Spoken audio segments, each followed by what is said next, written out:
Hi everybody, this is Dr. Tufail, and in today's class we will talk about the different methods used for the development of a paragraph.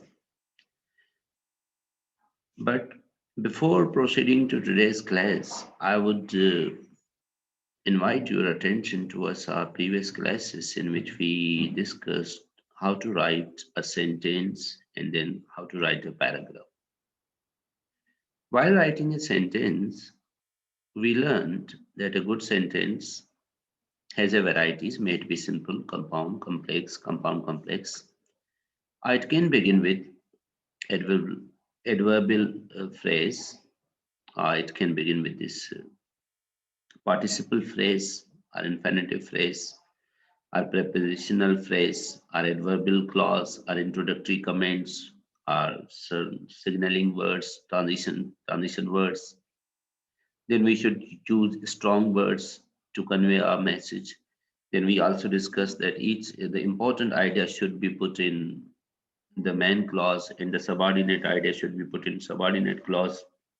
We should use active voice and we should use active verb. We should use positive traits to explain things. So then paragraph writing, we discussed that there are as one paragraph and multi-paragraph, and we go in a multi-paragraph writing, then we also here in our context we refer it as an essay. So when you refer an essay or a multiple paragraphs, there one paragraph that serves to be the introduction of the topic, and the last paragraph serves to be the conclusion, and in between comes the body of that essay or the body of that write-up, and that body is the paragraph used in that body are called as a body paragraphs, or we call them paragraphs of development. So a common essay consists of three different paragraphs: introductory paragraphs, paragraphs of development, which are used in the body of an essay, and a conclusive paragraph. And we also discussed that there are different ways to write an introductory paragraph and the body paragraph and the conclusive paragraph. So now when we talk about this body paragraph, we talk that each paragraph should have a one idea, one consistent idea, one frame of reference, one lens or one stance what you take, or one aspect of that particular idea what you want to develop. So it should be narrowed down to a particular idea, and then we should move further to develop that thing. So when you come to this development of a paragraph, what is the topic of today? It is that how can you develop a good paragraph? So we have a different methods of developing a paragraph. Now look that you can develop a paragraph with the help of analogy or cause and effect or classification or comparisons and contrast, definitions, descriptions, or narrations or opinion or persuasions or process. So these are the some 10 methods what we would learn in today's class. And how can you develop a one paragraph by employing these 10 methods, and they would help you to write effectively and more in a more assertive way that will appeal to your reader, and it will also persuade to your readers, and also in the case of exam that will convince or persuade the examiners. So why do we use an analogy? Analogy is a sort of a comparison, but this comparison is not a common comparison in which we compare two things. Normally, in our write-up, we show the relations between two things. In a poetry, we use simile and metaphor that she's a beautiful like moon, or he's as brave as lion. Or sometimes we use metaphor that she's be moon, he's a lion. So these common poetic or prosic comparisons in which we show the relations, they cannot be termed as an analogy, but analogy is a sort of an extended comparison in which we compare some simple thing with some where we compare the complex thing with some simple thing, so that it becomes understandable to a layman, to a common man. So this is a sort of an analogy, is a kind of a comparisons in which we compare two things. We compare two things, but then they present a kind of differences between both, but this differences is from the unfamiliar to the familiar. So we compare the unfamiliar things with the familiars, or we compare that familiar, the simple, complex things with the simple thing that becomes understandable for every individual to learn and to understand like this thing. So if you are going to compare that how the class system in our society it works as comparison to chess game, so it will be that the king of the society and the king of the chess game and the soldier or what you may say of the society and how the common soldier in a chase is everywhere killed. So you can develop a parallel things, or you can make understand that how essay writing an essay is like making a room. So we make a room as while writing an essay, we write an introductory paragraph. So when we are making a room, we begin with the foundation. After foundations, we construct the walls of the room. So, like in an essay, we also develop the body of the paragraph. Then at the end, we just put roof to make the room complete. So is the way we also write conclusive paragraph to make it complete or to complete the essay. Besides, to decorate the room, we take care of its furnitures and art articles, pictures, other sort of a things in the same fashion. To beautify an essay, we take care of punctuation, composition, structures, and capitalizations, etc. That makes. So this is how we compare two things, and with these comparisons we can explain these things, and this also shows a imaginations and can aid even drama and humor and interest to explanation. It becomes very interesting if the writer effectively incorporates that thing. Second thing is that what we show is when you are going to develop a cause and effect method of developing. Okay, actually, this is what it works, okay, when you are going to examine the cause or causes of a situation. So in this, what a writer does, he just takes the cause and shows that what are the effects. Our cause are many causes and what is the effects. Even sometimes you show the effect and then you try to plumb the depth of the causes. That this is the effect and then you can go. So the both orders could be used. That can, either you use you show the cause, this is the cause, and then you try to explain the effects, or you show the effect, then you try to go with the causes. So cause or cause, effect or effects, and you can. So second, the cause and effect method development was all for examining the effects or effects of situations. Now see, for example, what will happen if PCB are spilled into the river above the city's water intake. Okay. Now see, this is a kind of just a cause is being shown here, and you have to talk about its effect. That what will be the effect of these things. So this type of a questions in which we are going to think that if we um, allow even in this corona situations, if we allow classes at full length, what will be the impact? Okay, so then again the cause and then, yeah, corona is a cause, and what are the effects of corona on our education? So in this way we try to connect cause and to show the cause or causes, and then what are its specific effect on are. You begin with the effect and then you try to understand that what are the causes. So these are the some characteristics of a paragraph having this cause and effect techniques. Okay, you can see that cause and effects are specific effects. Besides this analysis of the effects or effects of a specific causes are in a really complicated papers and analysis of both causes and effects. So you can either take one cause and effects, you take causes and effects, you can reverse the situation causes followed by effects. Besides these things, it can also develop a kind of establish a kind of a cause and effect relationship, or A cause and effect paper also begins with a good introduction, includes a clear topic or thesis sentence. Definitely, each um, paragraph has a clear-cut topic sentence, and each essay has a clear-cut thesis sentence in the introductory paragraph. Then it has a clear organization. It has effective transitional devices, develops clear supporting details, maintains unity. Unity means it doesn't drift from its ideas, demonstrates effective sentence variety, builds effective emphasis, uses vocabulary appropriate for the subject and the audience, concludes logically. So these are the qualities what we have been discussing when we talked how to write a composite and comprehensive paragraph. But here in the case of cause, we have to develop by implying these all techniques, we can develop a sort of a relationship between cause and effects and to assert to clarify our points of view in this paragraph. Okay.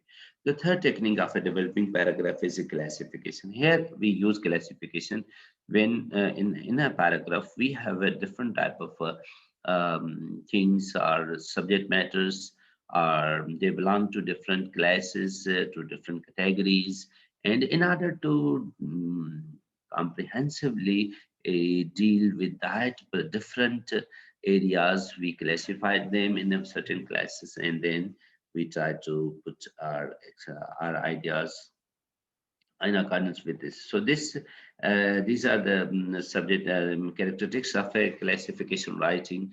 Paper developed by classification usually exhibits most, if not all, the following characteristics. Okay, a clear statements of subject, great, and identification of the means by which the subject will be divided into smaller groups. Suppose you should make clear that on what basis you are going to classify things.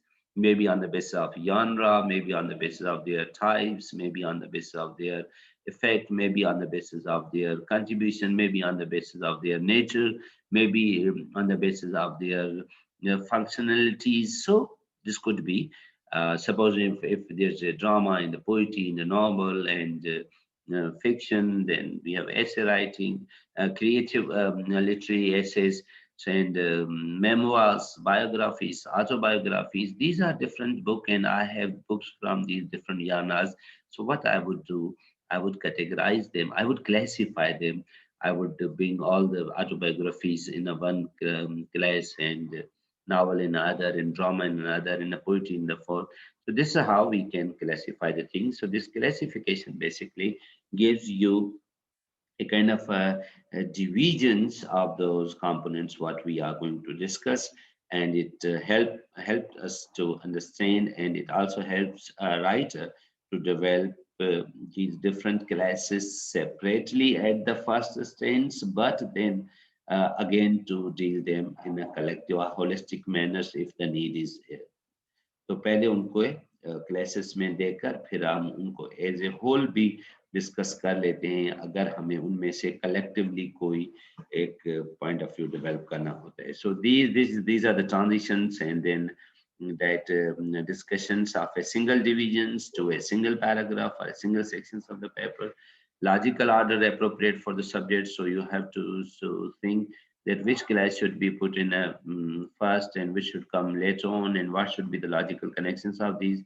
So these are the way, by the help of this thing, you can also develop these classifications areas if you need in a paragraph. You remember that in a one paragraph, in a one essay, you can use different method for different paragraphs. If that idea requires the development of a set things, then you can use it. It's not necessary to develop all paragraph in an essay based on only one method. No, you have a liberty. You have a freedom to choose any sort of a method for developing any paragraph, and choice always would remain with you. Then here, as you say that comparison and contrast, this paragraph show that how can you develop comparisons and contrast in your writing. So here what we do, we simply compare and method show the similarities in otherwise unlike subjects and differences in otherwise similar subjects. Okay. So writing developed by the comparisons and contrast method shows similarities in otherwise unlike subjects and differences in otherwise similar subjects. This is the technical point, how to show the comparisons and how to show the contrast. Usually, a writer doesn't analyze similarities and subjects already recognized as a similar or differences in a subject recognized as different. Some assignments may require you to compare and contrast certain ideas, compare the attitudes of the North and the South immediately prior to the Civil War. So, compare the poetry of Walt Whitman with the Carl Sandburg. So, here you have to compare that. Compare the poetry of Latif and Shakespeare. Contrast two methods of accounting and indicate which is the better method for a specific purpose. Now, here you see. So, these things. Compare and contrast lecture method and activity-based method teaching. Compare and contrast of autobiography of Gandhi with the autobiography of uh, this Barack Obama, Promised Land. So we, by the help of these things, we develop a kind of a comparison contrast method of the development almost always incorporates other methods of development as well as including analogy, definitions, descriptions, cause and effects, and narrations or process analysis. So this in even while during these comparisons, you can also get help from the other methods. And if you while comparing things, you need explanation to you need to define certain terms, you need to describe certain terms, you need to establish the cause and effect. So again, you can also seek help from other methods, or you can just use those methods in order to develop a paragraph, and that will be more complicated matters where you are going to juxtapose these various methods in one paragraph in order to serve your cause. But it is a very much technical, and it needs clarity, and it needs a practice while juxtaposing these various uh, methods. So a paper developed by means of comparisons or contrast usually includes all the following characteristics: subjects suitable for comparisons or contrast so that the comparison shows similarities of generally unlike subjects, and it shows the contrast the and a contrast shows differences of generally similar things. So here when you contrast between similar things. Apparently they look similar, but then they are different. Pakistan is a country and China is also a country. They both are country, but they are different. So this way, and they apparently they look similar, but the people are living in Pakistan and people are living in China. They are human beings similar, but they are differences. Then you have to go with a comparison. It's a very beautiful line if I could make you understand. Then the topic or thesis sentence that establish the general comparisons and contrasts. Yes, exactly. In introduction, you develop that what sort of comparisons you are going to do, and what thing you want to find and see. You establish your point of view, then you move further, and then the other thing is that detail that the clarify the similarities or differences and precise transitions that help the readers single out of the differences or similarities. So here you need a very much appropriate transition to establish the differences and comparisons. तो जो आप comparisons कर रहे हैं differences कर रहे हैं उसको आप establish करते हुए logically develop करते हुए आगे निकल जाए. कंपैरिजंस में हम ये करते हैं कि दो ज़ाहिरी तौर पे वो चीज़ें एक जैसी नज़र आ रही होती हैं, लेकिन उसमें मुख्तलिफ जो होती है, डिसिमिलरिटीज़ होती हैं, हम उसको देखते हैं। जो कंट्रास्ट होता है, वो ज़ाहिरी तौर पे वो चीज़ें मुख्तलिफ नज़र आ रही होती हैं, लेकिन उनके अंदर एक सिमिलरिटीज़ होती हैं, हम उनको देखने की कोशिश करते हैं। That is the appropriate way that you could develop your paragraph with the help of this comparison contrast. You can develop a one whole complete paragraph with the help of a definitions if you need.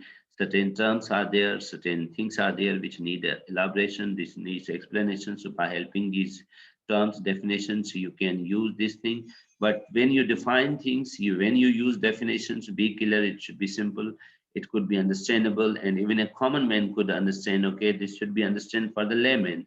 And it should be understandable, and make it simple. It could be easily uh, connected. So we sometimes we use these definitions in our paragraphs in order to make things familiar, to make it clear. And but this is not only that whole paragraph could be helped developed with the help of a definitions, but certain while using certain terms. in a process, in a cause and effects, or in comparisons and descriptions. There come certain things what you need to define, and you define for the sake of clarity for the reader as well as for the examiners. And even sometimes you can define things with the help of an art. Okay, suppose you are going to define the term misogynist, and you think that the person who doesn't respect female is a misogynist. So this is way, by implying these terms, you can explain, you give the definition to those terms, and which become understandable for the readers. So descriptions is another method, and then there's a method what we call description. Describe things. Okay, here you needed to give the description to the things, and the greater portion goes with your senses. You write in a way that your reader can see and hear and taste and smell and feel, and there's a clarity in your writing. So it shows that how things are going to take place. That requires you to show that certain uh, situations in which it are to give the details of the description of the things so that it could become understandable for the reader. Okay, so description is a paper serves only to describe. Usually, however, the paper includes the following things: subject worthy of descriptions, and emphasis is either direct or indirect on the five senses. Use the figures of speech especially to enrich description and spark reader interest. Topic or thesis sentences, as usually discuss the subject to the described and establish the attitude towards that. So this description show that how things, how the accident happened, and how you manage to deal with the critical situations. That is descriptions. When you were on the road, how accident occurred. So you will show the where is how the police dealt with that their bodies are injured and etc. So that shows the description of the things of certain events or certain occurrences, and how these are even sometimes certain objects, how do they look like, and how do they interact. So this is a morphological pictures of the things when we are looking at what apparently things are taking place, and how they are connected. So this shows that say sort of it should be consistent in the mood, and it should support the tone and mood as well, and there should be unity as a whole. So description would move forward with this type of approach, in which by using these things you can help to understand that how things are going to take place, and their features and properties and attributions like that. Okay. Then there comes seventh method comes of narration. Narration is a method in which you narrate a certain events, accident, or certain stories, etc., and then you show the that how things happen. This is a complete kind of a narration of a story, event, anecdote. Sometimes narration explains a writer's purpose. Sometimes it is part of other means of development, such as a character sketch, autobiographies, or biographies, and shorter stories. So these are the techniques you can help. You can develop this narration as well. But when you are developing a narration in which you have to tell a story, you have a theme rather than a topic sentence. Okay, here the focus in narration is your theme.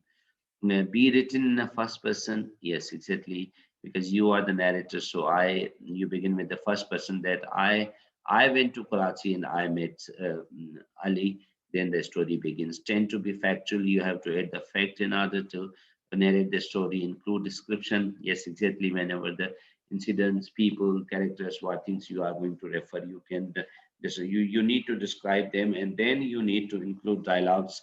They are very much important, that in the narrations we use a dialogue, and sensory impacts is there, chronological organizations is there. So by using these things, you can develop your narrative writing, you can develop a paragraph with the help of a narration.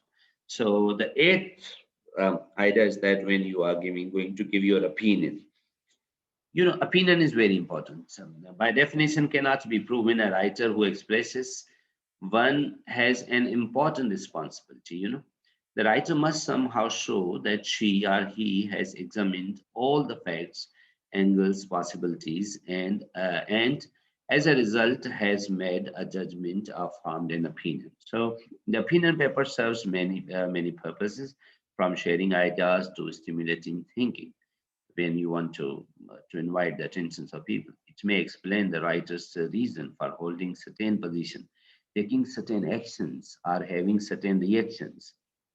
Why you are in the favor of this Joe Biden as a president, okay, and on which things you are thin.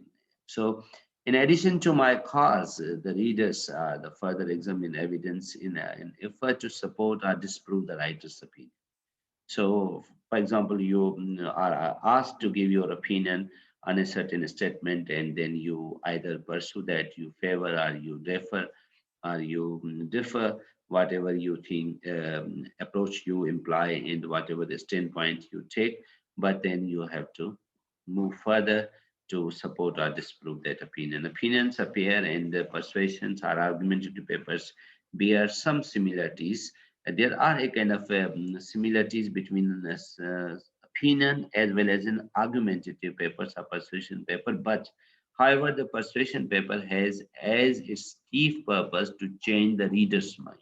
When you persuade, you are writing persuasive essay in which you have to maintain आपने ऐसे लिखना है कि अगला बंदा पढ़कर अपना दिमाग को चेंज करे, आप उसको आमादा करना चाहते हैं अपनी पॉइंट पे, तो ये होता है persuasion. But in opinion, a letter to editor in a specific kind of opinion paper, some trying to persuade readers, many merely expressing an opinion. So in that sense, sometimes you write your opinion in newspaper and other articles.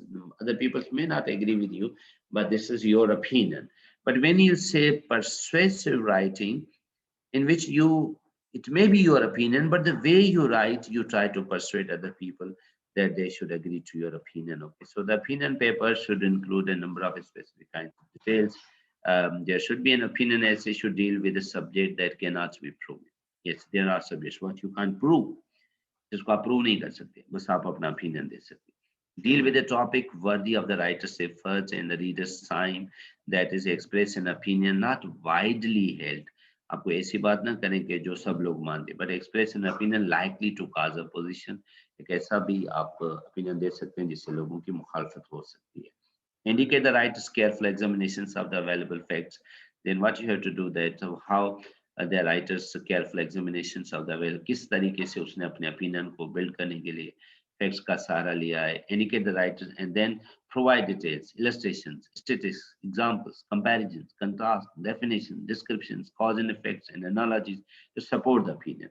अब इन तमाम चीजों का आप सहारा लें और अपने opinion को support करें. Avoid phrases such as I believe, I think, or in my opinion, because the paper's purpose is to express opinion. So you should not use this thing. You express the opinion. So you should not say that I believe or I think or in my opinion. No, you're right that this thing is permissible in the society. आप ये ना कहें कि I think this thing is permissible in the society. So when you say that this thing is permissible in the society, it will bring a positive change. Co-education is permissible in the society. ये sentence objective stance है, valid है. लेकिन जब आप कहते हैं I think so, co-education should be permissible in the society, you narrow down its scope. Okay, so don't use these type of terms, but go with your opinion. Stop short of simply telling the readers to accept the writer's opinion or take some actions. आप उसको सिर्फ ये ना बताएं कि आप ये चीज मान लो, but you just start building your opinion in whatever you want to, whatever you believe, you keep mentioning and developing it logically and making it sensible, sensical, logical, and organized and composite that invites the attentions of the reader or listener. So that is opinion. But then again, this persuasion is a different. Yes, it could be based on this opinion, but when you use persuasion here, the prime focus is that you have to persuade your readers. आपने उसको convince करना होता है. मिसाल के तौर पे आप एक बंदे को you want to convincing a potential employees to hire us, and you need a job, and you are convincing him that you would be appropriate employee for that organization. You are going to convince your neighbor to keep his dog chained because it causes problem. you are going to convince the electric company that the house meter is faulty, or you are going to comply to convince or persuade the appliance store that we paid the bill on time. So these are the persuasion. When you persuade your opponent, you persuade the readers or examiners to accept something, to believe something, and to move forward with that sort of a thing. So these type of comparisons can help you to develop. And many kind of writing may include elements of persuasions that you use letters to editors, short stories, comparisons and contrast, even biographies. Likewise, different means of development can be used in a persuasive paper. Definitions, analogy, cause and effect, comparisons. So it is not a kind of any kind of restrictions. You can take different ways to develop a paragraph or even to develop the multiple paragraphs, okay, with the same approach. So this persuasive writing characteristics should be evident in a persuasive paper. In general, a persuasive paper deals with an appropriately debatable subject. Why? ऐसा मौजूद होता है जिसमें debate हो सकता है, जिसमें दो आर्ग्यूमेंट्स डेवलप हो सकते हैं, तब हमें उसको परसुएट करना पड़ता है. Assume the readers to be antagonist. आप ये समझे कि जो आपको पढ़ रहा है वो आपकी मुखालफत करेगा. अब आपने उसको कन्विंस करना है, परसुएट करना है. Begin on some common ground so that the readers and writers have a point of agreement. कुछ ऐसी पॉइंट्स उठाएं जहां से शुरुआत करें, जहां पे सब लोग एग्री करते हो.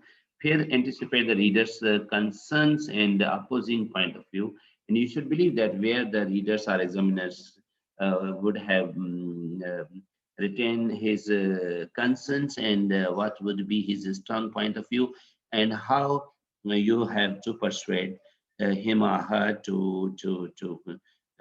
go with your point of view or get convinced with your points mentioned in your refute opposing arguments, whatever the opposite arguments are, possible opposite arguments, you should refute them with a certain, in a persuasive manner, present supporting details, including statistics, examples, cause and effect relationship, and so on. These things will help you to develop your persuasions and places the topic or a thesis sentence at the beginning or the end, depending on the intensity of the reader's antagonism. So it could be, but here this is debatable in developed and very much advanced writings. People can take their thesis statement or thesis sentence, topic sentence at the end, but in initial writings, it is better to put it in the initial part, then move forward. So these are other part of this organizational plan that anticipate the objections by the reader, relies on the logical reasoning and subtle emotional and psychological appeals. Yeah, they are the part, but they don't be rotten with these emotions and this psychological games in place. No, you should not play with you. You should not psychologically play with the reader or examiner, but but you can appeal to their emotions and their psychology, and it's the larger part of that, and it could also avoids a second person point of view so as to avoid antagonizing the reader. So you don't just treat reader that you are wrong like that thing, and you don't understand the facts, you can learn like this way, and also use that you said this and you believe in this, but be avoid this thing, avoid the first person point of view to help the readers focus on the subject rather than on the writer. So this is really important that it avoids the first person point of view to help the readers focus on the subject rather than the writers like this. So use the effective transitions to move the reader smoothly and through the evidence, and then conclude with a logically reasonable statement of what the reader should do or think. So by this way, you can persuade your readers. And the last process is a process analysis in which you show the process how the things are going to take place. And this process analysis shows that there is a process, and you want to show the relationship between that process, and you want to understand or you want to explain that process so that the reader or the other person can understand it properly. For example, you want to show the process that how to fill a text form. What should be the process? And you have given the details of that process. And to dry wall a new room, or you want to refurnish furniture, or you want to just use drive safely in a heavy traffic. So these are the different ways you want to show that what is the appropriate process. जिलजिला कैसे आता है, oxygen कैसे बनती है, आपको ये form कैसे fill करना है, इस चीज का कंप्लीट प्रोसेस क्या होगा, हमारे पास यूनिवर्सिटी में एडमिशन का प्रोसेस क्या होगा, पहले ये होगा, फिर ये होगा, फिर ये होगा. So with the help of these things, with the logical organizations, you can develop this complete process, and that helps the reader to understand the complete process.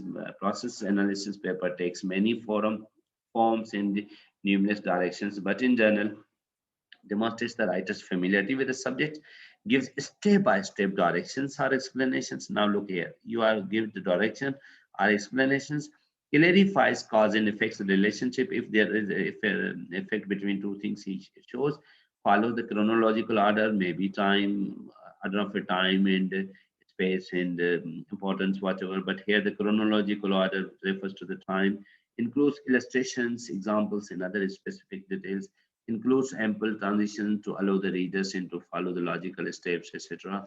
So, and the terminology appropriate for the audience, but avoids overly technical words. So it uses something is a very much in a simple way, but it shows a logical development with this material that shows a kind of a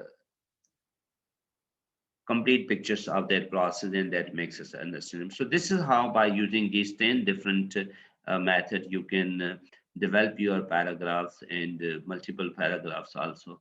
So they help you to emerge, to become as a good writer. So then along with this video, I'm sending you that paragraphs which are written with the technique of analogy and cause and effects and classifications, comparisons. Those are the practical examples in which each paragraph has been developed with a specific method.